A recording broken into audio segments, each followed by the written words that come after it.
were taking knees before. Where do you come down on that? Well, here's what's interesting. Kaepernick, a couple of years ago, takes a knee. If I'm the owner of the 49ers, I take the service elevator, I go down to the field, I ask him, what are you doing? He says, well, I'm protesting white police officers killing black people. I said, good. Now, leave the field, take your stuff off, wait for me till the game's over with. And here's what we'll do. We'll meet the press together. You see, it's important for the franchise to support their quarterback because that's the face of the franchise, as witnessed the Super Bowl. And what you want to make sure that you're doing is you give Kaepernick plenty of opportunity to articulate his actions. He was never interviewed after that. We never heard from him ever. We don't know what his complaint was. We heard it circuitous way, in a way that said that he was upset because there's such racism. And by the way, there was a comment made that was hilarious. And he says, we're going to kneel until someone solves this race issue. They're going to be down there a long time. So but you would have yanked him off the field. I would have taken him off the field and would have not let it be a spectacle. I would refuse the cameras to continually cut back to him. Get him off the field, get him out of sight, get on with the game, pay homage to your franchise and to the fans who paid a lot of money to watch that game. So the main issue is, here it is. It's up to the franchise to cultivate the quarterback for the reasons that are obvious. But you want your quarterback to be the leader of the franchise.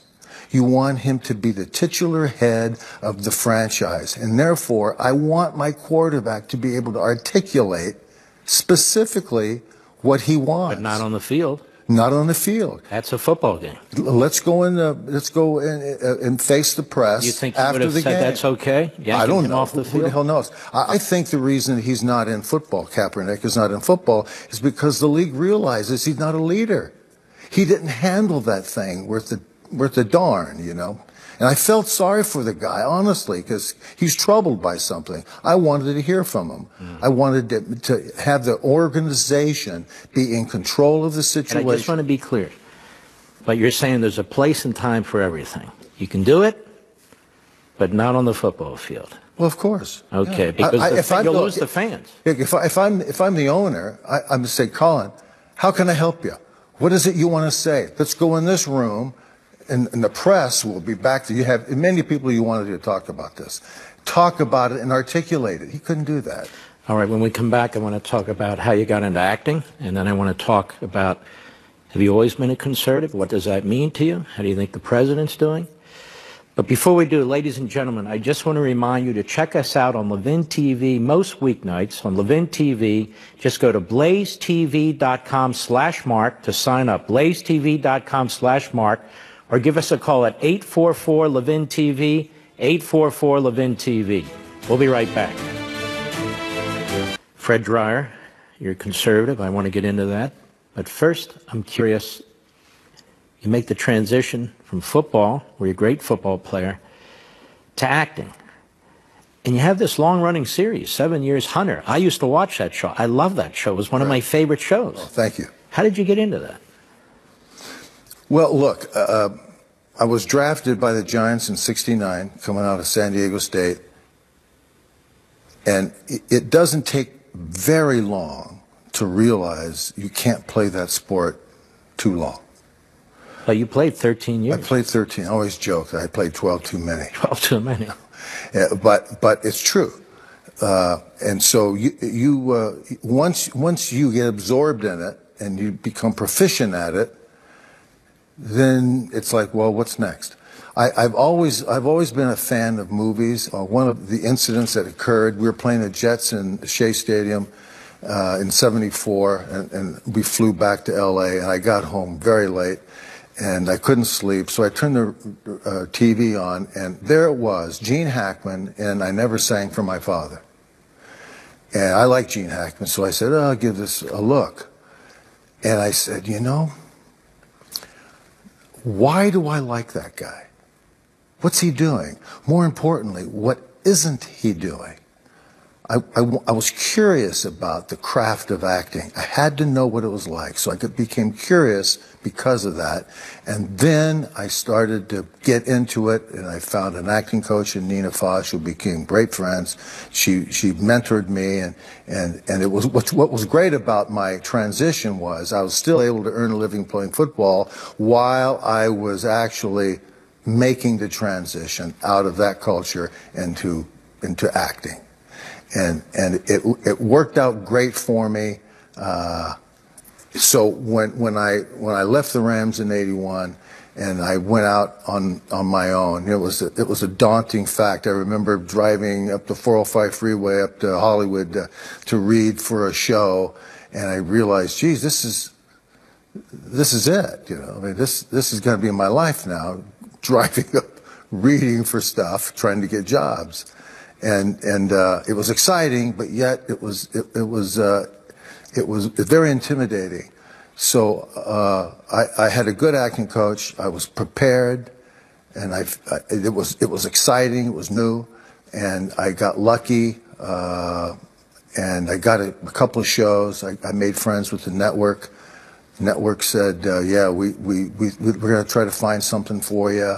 And they were true to their word, and I got on Cheers, and there was a shot at me getting that job. Ted Danson got it, and he was great in it, Shelley Long, and but it was those types of things that NBC, Grant Tinker at the time, NBC said, we got to get this guy into a show, and it was great. You know, I was being looked after. So you have Hunter, starts in 1984, ends in 1991. It's a big-time show. And you're Detective Sergeant Hunter, as I recall. And there was a lot of physical activity. You were chasing down criminals and all that sort of thing, and driving fast cars. And were you surprised you got it? Or were you surprised it lasted so long? You know something, by the time, when I went out to read for it, I said, I'm this guy.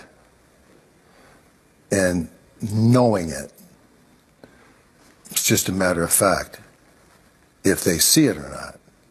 Sometimes they can miss it, you know, for whatever reasons. But when I walked into those meeting rooms, I must have read for 50 people 5 times before someone said, okay. When you say read, they hand you something and you read it in front of them? They send you out in the corridor with all these pages. And they say, okay, get up on your stuff, and then we'll let you know when we want you to come in. And then there's actors lined up outside, you know, mumbling through their pages. And then they call you in, and you walk in, and there's like, you know, there's a room barely this size of the stage with like 30 people in it. How do you have to memorize this stuff right there while you're standing in line? Yeah, they call it off script. Well, how do you do that? I mean, I don't think I could do that. That's what you go to school for. And so you were picked. I was picked, and how did you hear about that? Did they call you up, send you a note, call you in? Well, what happened in this case was they call you, you go out and read, and then I called my agent. I said, I think I did pretty well, and they said, we'll get back to you. A couple hours later, they said, yeah, they want you to come back tomorrow. So how they start putting these shows together is once they get down to 2 or 3 people, they bring more people into the room to get a cross-section of a decision they're about to make on these 2 or 3 people. And then it just whittles it down. Now, they brought in Brian Dennehy to play the villain. They eventually casted him in the pilot, but they brought Brian in, and we did this scene. You know, we're both pretty big guys, and you could see, it was interesting, the physicality in the room, you know, and of course I'm keen to that, and but it was my football background or whatever it might be, but when you're in a room with people, if you start moving around a little bit, you can control the room, you know. 7 years. Do you miss it? Did you enjoy it? Oh, I enjoyed the show tremendously. I mean, it really helped my life and helped, you know, it helped my confidence going forward. I knew it wasn't a fluke. The ratings were there. The network liked me, and fans liked me, more importantly. And so I had a great opportunity there. You know, I'm still doing stuff, but what happens, it's the same thing that happened in football. I was there 3-4 years, and then I started to want to take a look at that. And when we come back, I want to talk about why you wanted to take a look and what that is. We'll be right back.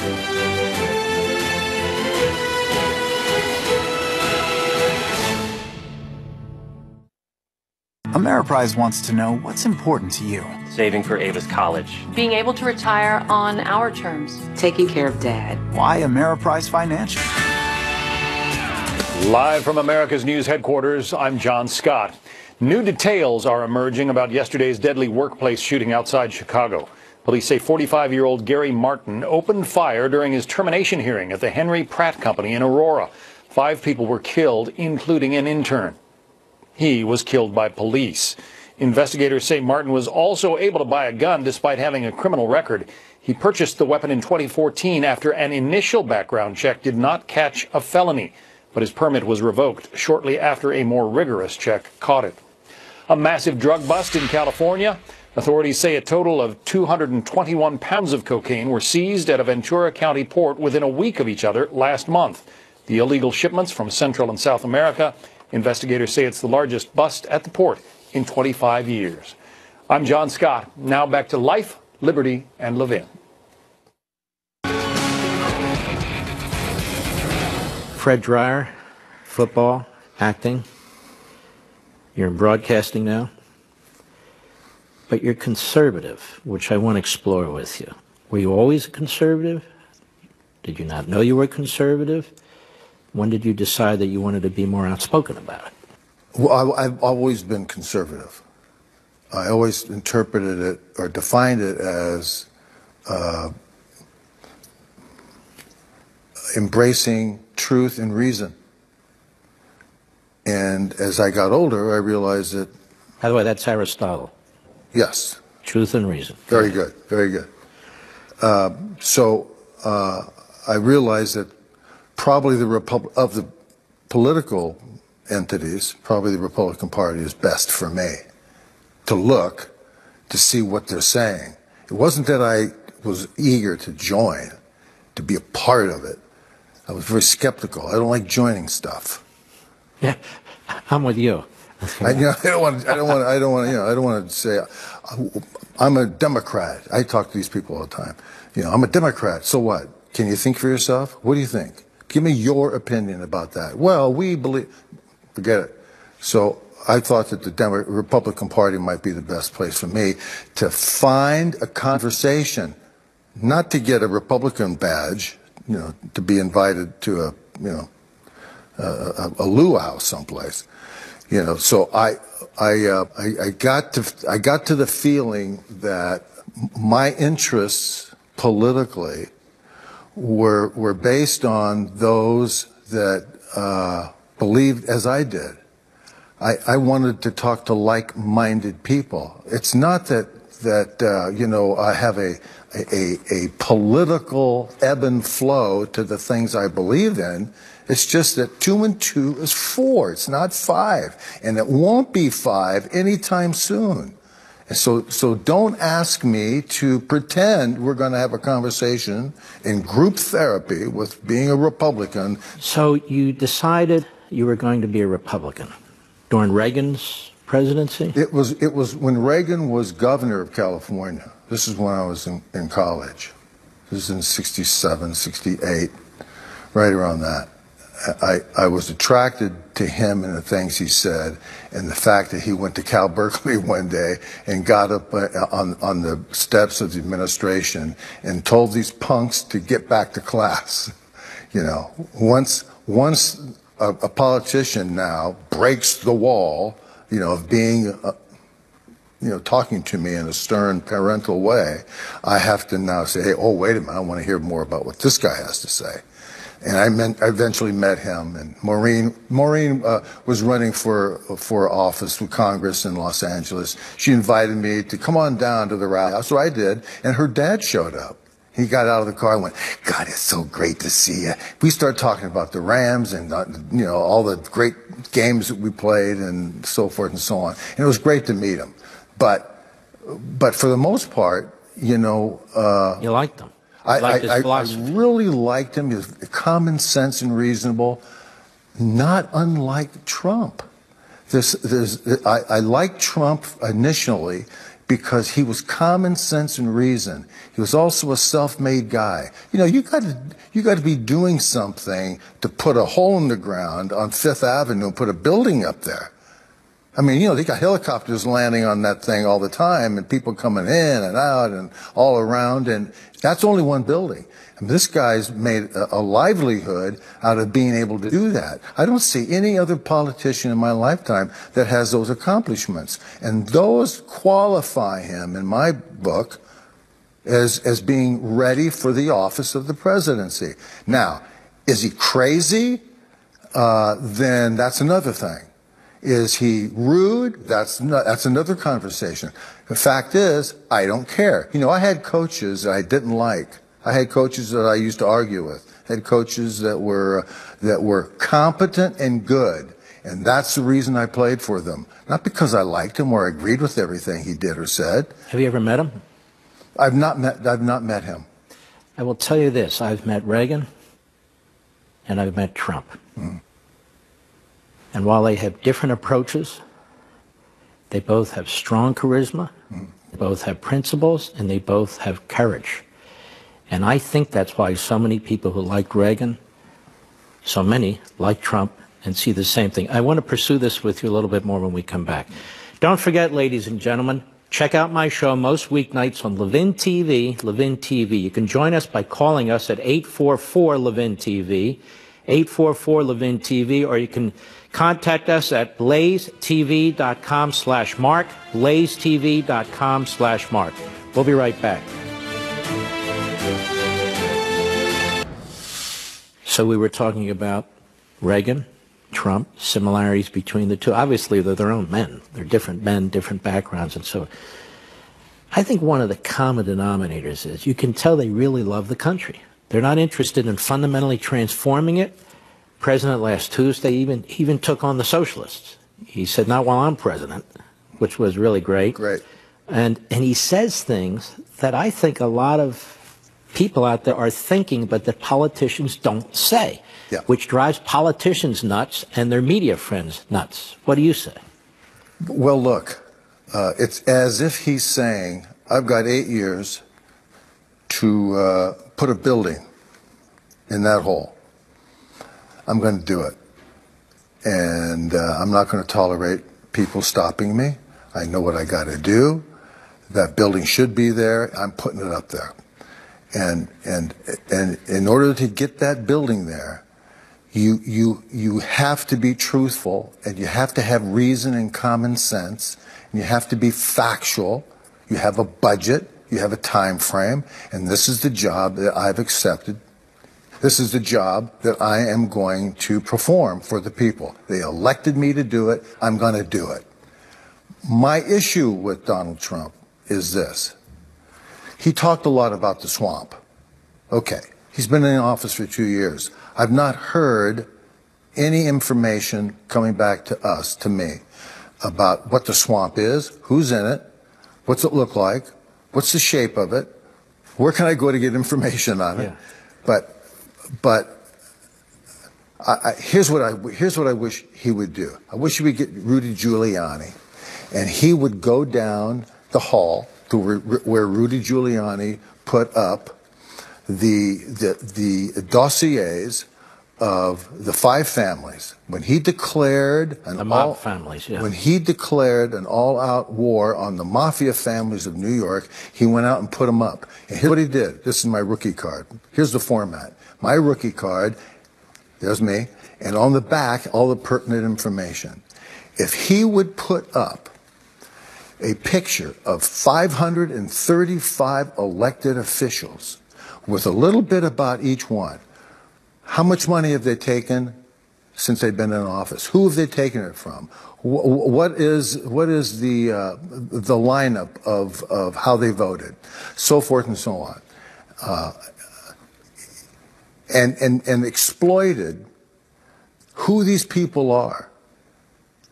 Also show the lobbyists who they are, how much money they're giving, who they in business with, and cross-pollinate 535 Republicans and Democrats. It's everybody.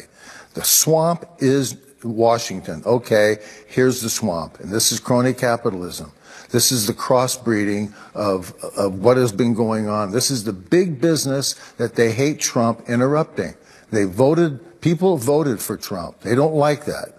The powers that be, the elites, don't like the fact that Trump has a relationship with the American people that the individual parties don't. And the Clintons are finished. And if they would have hired, if Trump had hired a better attorney general, who wouldn't recuse himself. By the way, he had to know he was going to recuse himself. He took the job anyway. It's really unconscionable on Senate's part. If they would have brought in the right attorney general, he would have had people in jail by now. He would have had a 2-year head start. He would have been able to do what he should have been doing, and that is keep his word to the American people. And he's been great, Trump. He's been great keeping his word to the American people. I'll vote for him again. I think he's going to be one of the greatest presidents we've ever had, certainly in my lifetime. And those cards will appeal to younger people, too, actually. There's got to be a way to get it out. It's a great gag. You can imagine Rudy Giuliani in there and in front of the press showing people this is the Gambino family, here's the Casey family, and go right down the list, and they've got everything. And you got the press there, how easy it is to investigate people. Let me ask you about that. The press really has double standards here.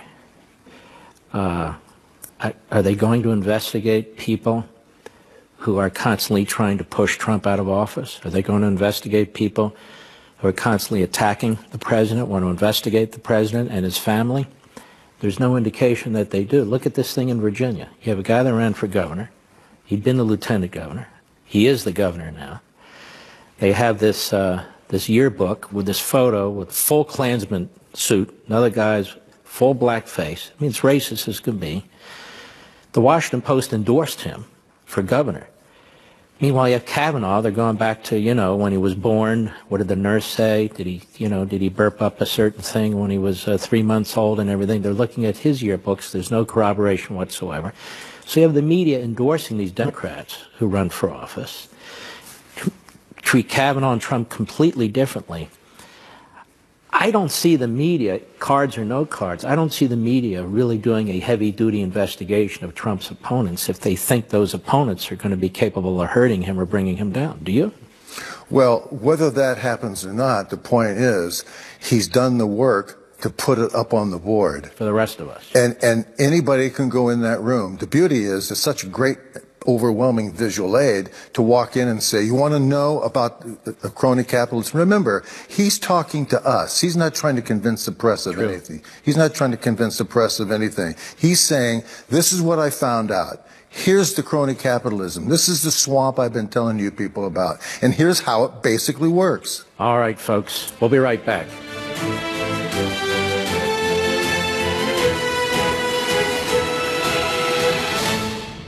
AOC is shiny, she's bright, she's exciting, and she says some pretty outlandish stuff. And you saw Kirsten Gillibrand, jumping on board, trying to move to the left. But now we know, as de Blasio points out, when it comes to jobs, when it comes to working people, it's a bridge too far, and that's what we just witnessed. The government can't create them all. Like you agree, it was a pretty crony deal that brought them to there. But at the end of the day, this is 25,000 well-paying jobs that they're like, nope, see you later. Oh, I have front row seats to the left, fighting the left.